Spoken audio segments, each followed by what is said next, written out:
আজকের এই বিক্ষোভ মিছিল পূর্ব সমাবেশের সংগ্রামী সভাপতি, ঢাকা মহানগরী দক্ষিণের সংগ্রামী আমির জননেতা নুরুল ইসলাম বুলবুল এমপি, সংগ্রামী জামাত নেতৃবৃন্দ, রাজধানীর বাইতুল মোকাররম উত্তর গেটে সমবেত আমার সংগ্রামী প্রিয় দেশবাসী, ভাই ও বন্ধুগণ, বর্তমান বিএনপি নেতৃত্বাধীন সরকার ক্ষমতায় আসার পর থেকেই 12ই ফেব্রুয়ারির নির্বাচনের পর সরকার গঠন, জাতীয় সংসদের শপথ, মন্ত্রিপরিষদে তারা যখন বসলেন, একটার পর একটা ব্যর্থতা নিয়েই তাদের সরকারের যাত্রা শুরু হয়েছে। প্রথমেই তারা ব্যর্থ হয়েছেন, জাতির সাথে ওয়াদা ভঙ্গ করেছেন, গণভোটের গণরায় বাস্তবায়ন না করে জুলাই সনদের সাথে তারা বিশ্বাসঘাতকতা করেছে।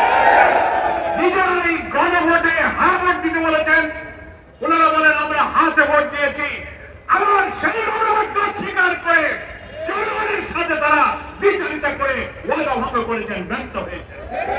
আইন শৃঙ্খলা, ধর্ষণ, চাঁদাবাজি, হত্যা, খুন খারাপি, লুটপাট, এমপি হয়ে উপজেলা ডিসি অফিস, গ্রামে গঞ্জে সিন্ডিকেট তৈরি করে লুটপাটের বাজার তারা এখন বসানো শুরু করেছে।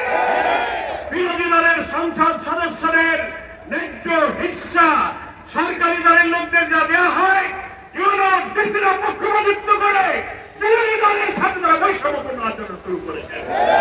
ফলে এই সরকারের প্রত্যেকটি জায়গায় হতাকার, বৈষম্যহীন বাংলাদেশ, মানবিক বাংলাদেশ, দুর্নীতি, দলীয় কারণের বিরুদ্ধে নতুন বাংলাদেশ, যত কথা ওনারা বলেছেন সবটা থেকে মুখ ফিরিয়ে তারা ব্যর্থতায় তারা চরমভাবে পর্যবসিত হয়েছেন। আজকে আমরা কেন বিক্ষোভ করছি? গতকালকে এনার্জি রেগুলেটরি কমিশনের বৈঠক করে তাদের চেয়ারম্যান জালাল আহমদ সাহেব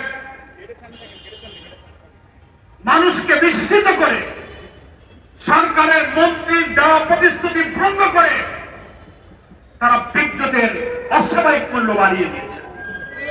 তার সাথে সংশ্লিষ্ট হওয়া নেতৃবৃন্দ বললেন, বিদ্যুতের মূল্য বাড়লে গার্মেন্টস, কৃষি, সেচ, শিল্প, বেচা কেনা, মানুষের ব্যক্তিগত জীবন, শিক্ষা জীবন, পরিবহনে প্রত্যেকটি জায়গায় বিদ্যুৎ না হলে জনজীবন থাকে না। প্রত্যেকটি জায়গায় এই মূল্য বৃদ্ধির নেতিবাচক প্রভাব পড়বে। অলরেডি সেটা শুরু হয়েছে। আমি সরকারকে বলতে চাই, বর্তমান সরকারের বিদ্যুৎ মন্ত্রী এই চলতি বছর 26 সালের 23শে ফেব্রুয়ারি সচিবালয়ের বিদ্যুৎ বিভাগের একটা বৈঠকে আপনি সাংবাদিকদের কাছে বলেছিলেন আগামী 2 বছরের মধ্যে সরকার বিদ্যুতের কোনো দাম বাড়াবে না। আপনি মনে করেছিলেন মাত্র 107 দিন, 3 মাস দিয়ে পারল না, আপনি বিদ্যুতের দাম বাড়িয়ে দিলেন। আপনি এর আগে জ্বালানির দাম বাড়িয়েছেন প্রায় 12%। আপনি একটা সিলিন্ডার গ্যাসের দাম 6 থেকে 7 টাকা বাড়িয়েছেন। দিন যেতে না যেতেই আবার বিদ্যুতের দাম আপনি প্রায় 20% বৃদ্ধি করেছেন গ্রাহক পর্যায়ে।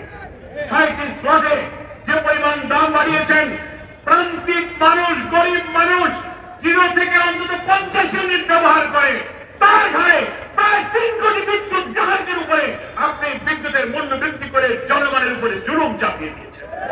তার প্রতিবাদে আমরা আজকে বিক্ষোভ করছি।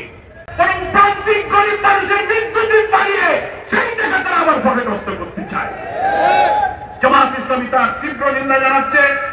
আমরা বলতে চাই, নিয়ম অনুযায়ী রেগুলেটরি কমিশন গণশুনানি করে থাকে। এর আগেও বিদ্যুতের মূল্য বৃদ্ধির আগে রেওয়াজ আছে, লম্বা সময় ধরে জনগণের কথা শোনেন, যুক্তি শোনেন। মাত্র 4 দিনের গণশুনানি হয়েছে। সেই গণশুনানি শেষ করে 4 দিনের মধ্যেই আপনি গতকালকে বিদ্যুৎ মূল্য বৃদ্ধির ঘোষণা দিয়ে দিলেন এবং কত বাড়ালেন।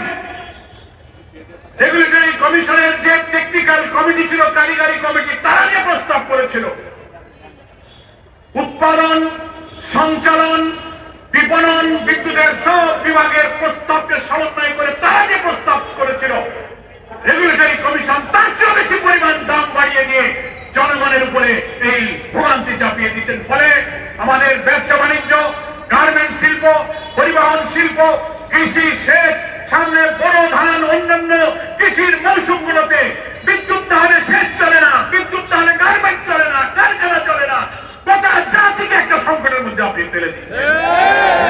রামিসার মতো শিশুর নিষ্পাপ খুন নিষ্ঠুর ভাবে হলো, চাঁদাবাজি হচ্ছে, লুটপাট হচ্ছে। বিএনপির নেতারা সফর করার আগে 15 বছরের মেয়ে জোগাড় করে রাখতে বলে, সেই দিকে দলকে সংশোধন করার কোন প্রচেষ্টা সরকারের নাই। দুর্নীতি বিদ্যুৎ ক্ষেত্রে ঠেকালেন না, ক্যাপাসিটি চার্জের নামে দলীয় লোকদের আগের থেকেই আপনি কুইক রেন্টাল পাওয়ার নানান বিদ্যুৎ কেন্দ্র বানিয়েছেন, বিদ্যুতের প্রোডাকশন নাই, চুক্তির কারণে আপনি তাদেরকে ক্যাপাসিটি চার্জ দিয়ে যাচ্ছেন। এই অর্থমন্ত্রী আমির খসরু সাহেব IMF এর শর্ত পূরণ করার জন্য বৈঠক করে IMF শর্ত দিয়েছে বিদ্যুতের দাম বাড়াও। বিশ্ব ব্যাংক আর IMF এর কাছে আমরা তো দাস হতেই আমরা তাদের গোলাম না। তাদের কথায় আপনি বিদ্যুতের মূল্য বৃদ্ধি করে জনগণের দুঃখ কষ্ট দুর্ভোগ আপনি আবার বাড়িয়ে দিয়েছেন। সেই জন্য আমরা পরিষ্কার বলতে চাই, আজকের এই মিছিল পূর্ব সমাবেশে অবিলম্বে এই বর্ধিত মূল্য প্রত্যাহার করতে হবে। বিদ্যুৎ সেক্টরে আপনি যে দাম বৃদ্ধি করেছেন, এই গ্রাহকদের ভোগান্তি কমে বরং বিদ্যুৎ সেক্টরের সমস্ত দুর্নীতি, অনিয়ম, সিস্টেম লস, অব্যবস্থাপনা এবং হাজার হাজার কোটি টাকা প্রতি বছর যে ক্যাপাসিটি চার্জ, কি বলে ক্যাপাসিটি চার্জের নামে আপনি যে টাকা দিচ্ছেন সব দলীয় লোকদের পকেটে আছে, এইগুলো বন্ধ করে বিদ্যুৎ সেক্টরকে আপনি রক্ষা করুন। নবায়নযোগ্য জ্বালানি, রিনিউয়েবল এনার্জি যেটাকে বলা হয়, সারা বিশ্বের দেশগুলো সেই দেশে নবায়নযোগ্য জ্বালানি তৈরি করার, সৃষ্টি করার এবং বিপণনের জন্য, উৎপাদনের জন্য পদক্ষেপ নিচ্ছে। বাংলাদেশে সেই দিকে একটি পদক্ষেপ না নিয়ে আপনারা সাধারণ গরিবের উপরে, আপনি মরার উপরে খাড়া দিচ্ছেন। প্রিয় বন্ধুগণ, বাংলাদেশ জামায়াত ইসলামীর পক্ষ থেকে আমরা তাই নিন্দা জানাতে চাই। বিদ্যুতের দাম বাড়লে শিল্প, বাণিজ্য, ব্যবসা, জনজীবনে নাবিশ্বাস উঠবে। একের পরে 2 বছরের মধ্যে আপনি দাম বাড়াবেন না কথা দিলেন, 3 মাসের মধ্যে দাম বাড়ালেন। সামনের 5 বছরে জনগণের রক্ত চুষে আপনারা হয়তো খেয়ে ফেলবেন। সে ব্যাপারে জনগণ কিন্তু আতঙ্কিত। অবিলম্বে সিদ্ধান্ত থেকে ফিরে আসুন। আসল কাজ করতে পারেন না। ব্যাংকের গ্রাহকরা যদি ব্যাংক রক্ষার জন্য আন্দোলন করে, সেখানে আপনি গুলি চালাতে পারেন, রক্তাক্ত করতে পারেন, দুর্নীতিবাদ ঋণ খেলাপিকে আপনি চেয়ারম্যান নিয়োগ দিতে পারেন, জনগণের দুর্ভোগ কামনা করে